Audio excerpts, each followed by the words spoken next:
Hello student, good morning. तो हम लोगों ने जो ज्योग्राफी पोर्शन का फर्स्ट चैप्टर है एनवायरनमेंट वो स्टार्ट किया है, जिसमें हम लोगों ने अभी तक एनवायरनमेंट के बारे में जाना है कि वो क्या होता है और ज्योग्राफी किसे कहते हैं। अब हम लोग जो नेक्स्ट टॉपिक्स पढ़ेंगे उससे पहले आपको दो डायग्राम यहाँ पे गिवन हैं, मैं आपको इनको समझा रही हूँ, आप इन्हें अच्छे से समझ लें।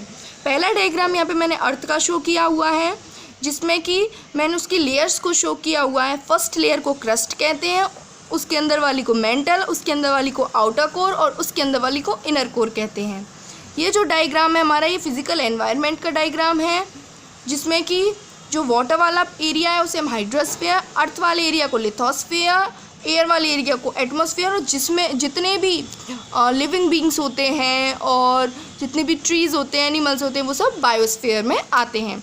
सो ये दोनों डायग्राम्स आप अच्छे से समझ लें, इसके बाद हम अपना जो चैप्टर है उसे कंटिन्यू करेंगे। सो हम लोगों ने कल नेचुरल एनवायरनमेंट की स्टडी की थी, और नेचुरल एनवायरनमेंट जो है वो कंसिस्ट करता है फिजिकल एनवायरनमेंट और बायोलॉजिकल एनवायरनमेंट, यानी कि भौतिक वातावरण और जो हमारा जैविक वातावरण है उसको। आज हम फिजिकल एनवायरनमेंट स्टार्ट करेंगे, जिसमें हम लिथोस्फीयर, एटमॉस्फेयर और हाइड्रोस्फीयर के बारे में पढ़ेंगे। लिथोस्फीयर में हम अर्थ के बारे में, सॉइल के बारे में, उसकी क्रस्ट, मेंटल कोर्स के बारे में पढ़ेंगे। एटमॉस्फेयर में हम एयर, ऑक्सीजन, कार्बन डाइऑक्साइड आदि के बारे में पढ़ेंगे, और हाइड्रोस्फीयर में हम वाटर के बारे में पढ़ेंगे। सो आज हम सबसे पहले लिथोस्फीयर स्टार्ट करेंगे। The lithosphere is the outer most solid surface layer of the earth. जो हमारी लिथोस्फीयर है वो आउटर मोस्ट यानी कि सबसे बाहरी सॉलिड सरफेस, जो ठोस सतह होती है, वो है किसकी? अर्थ की। It is also sometimes called the crust, जिसे हम कभी कभार क्रस्ट भी कहते हैं। The word lithosphere is derived from the Greek word lithos which means stones. जो वर्ड लिथोस्फीयर है ये ड्राइव्ड यानी कि इसका जन्म हुआ है, ये इसका उपज हुई है कहाँ से? एक ग्रीक वर्ड जिसका नाम होता है लिथोस, जिसका क्या मतलब होता है? स्टोन्स यानी कि पत्थर। तो बेसिकली स्टूडेंट, हमारा जो लिथोस्फीयर है यानी कि जो अर्थ की आउटर मोस्ट जो सरफेस होती है वो या तो पथरीली, कंकड़ी वाली या फिर मिट्टी वाली होती है। सो इसीलिए हम कह सकते हैं कि ये एक लिथोस है यानी स्टोन्स हैं। The surface of earth is not flat. जो हमारी अर्थ है, जो पृथ्वी है, उसकी जो सरफेस सतह है वो फ्लैट नहीं है यानी समतल नहीं है। It is uneven with different kinds of land forms like mountains, hills, valley and plateau. जो हमारी अर्थ है उसमें बहुत सारे डिफरेंट यानी भिन्न प्रकार के लैंड फॉर्म्स हैं, यानी कि भूमि जो है वो अलग अलग प्रकार से विभाजित है। जैसे कैसे? माउंटेन्स, किसी जगह पे पहाड़ हैं, किसी जगह पे वैलियाँ हैं, घाटियाँ हैं, प्लेट्यू पठार हैं, हिल्स जो हैं मतलब पर्वत हैं, मतलब हर जगह अलग अलग है। मतलब कहीं भी जो हमारी पूरी पृथ्वी है वो समांतर नहीं है, सब जगह पे अलग अलग जो चीज़ें हैं वो मिलती है। जैसे आप देख सकते हैं हमारे खुद के शहर में ही हमें बहुत सी ऐसी जगह मिल जाती हैं जहाँ कहीं पे तो सिंपल प्लेन ग्राउंड है, तो कहीं पे थोड़ी ऊंचाई है, थोड़े छोटे छोटे माउंटेन्स हैं। तो इसी तरीके से जो हमारी अर्थ है उसकी जो लैंड होती है वो अलग अलग पार्ट्स में डिवाइडेड है। The crust is converted bye a thin layer of soil which is vital importance for life. जो हमारी क्रस्ट है वो एक थिन यानी कि एक बहुत ही पतली सी लेयर्स जो है मिट्टी की, उससे कवर रहती है, जो कि बहुत ही इम्पोर्टेंट है हमारे जीवन के लिए। यहाँ विटल का मतलब होता है महत्वपूर्ण। The lithosphere is the realm of the earth through which most of the needs of humans are met.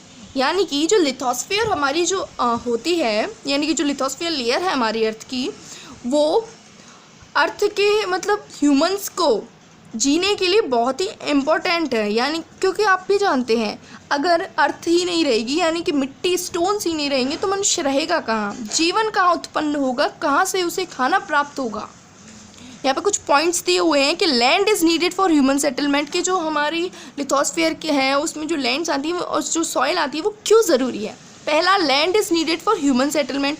जो हमारी लैंड है वो हमारे मनुष्यों के रहने के लिए बहुत ज़रूरी है। Soil is essential for agriculture, और जो मिट्टी है वो एसेंशियल ज़रूरी है एग्रीकल्चर, कृषि के लिए।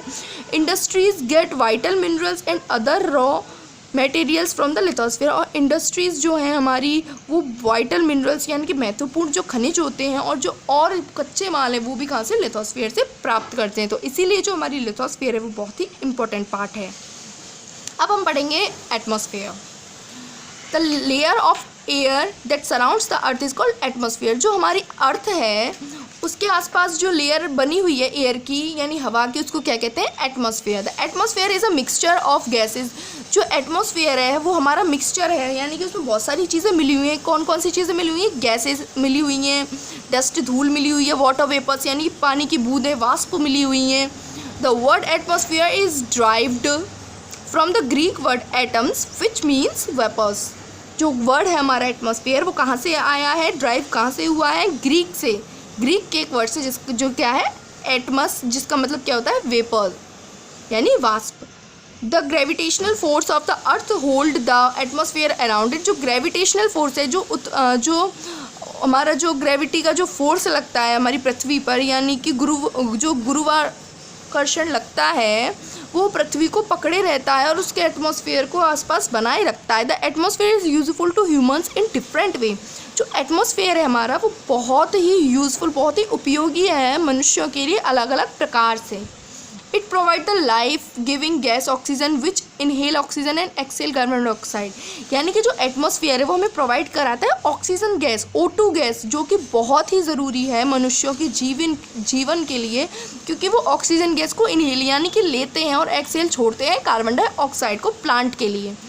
It acts as a blanket and keep the earth warm by trapping the heat the radiation from the earth. जो हमारी अर्थ है उसको, जो हमारा एटमॉस्फेयर है वो एक ब्लैंकेट की तरह कवर करके रखता है, जिससे कि जो बाहर से हीट, जो गर्मी, सूर्य की रोशनी की जो रेडिएशंस हैं उससे मनुष्य बच सके, वो सीधे हमारे ऊपर ना पड़ें। It protect life from the harmful rays and the scorching heat of the sun. ये हमें प्रोटेक्ट करता है हार्मफुल यानी खतरनाक जो हमारे लिए नुकसानदायक रे हैं और जो स्कॉर्चिंग जो चिलचिलाती धूप की जो हीट है, गर्मी है, उससे। सो स्टूडेंट, आज हम केवल लिथोस्फीयर, एटमॉस्फेयर पढ़ेंगे। हाइड्रोस्फीयर हम कल स्टडी करेंगे। आप लोग एक बार इन डायग्राम को अच्छे से समझ के अपनी नोटबुक में ड्रॉ कर लें। ये आप लोगों के आज के हार्ड वर्ड्स हैं। क्रस्ट का मैंने आपको मतलब बता दिया है। इसका मतलब होता है लिथोस्फीयर का जो फर्स्ट पार्ट होता है। तो आप लोग इनको एक बार देख लें और अगर आपको पैराग्राफ में जो भी प्रॉब्लम आई हो वो आप इनकी मदद से स्टडी कर सकते हैं। Okay student, that is all for today. Thank you for watching my video.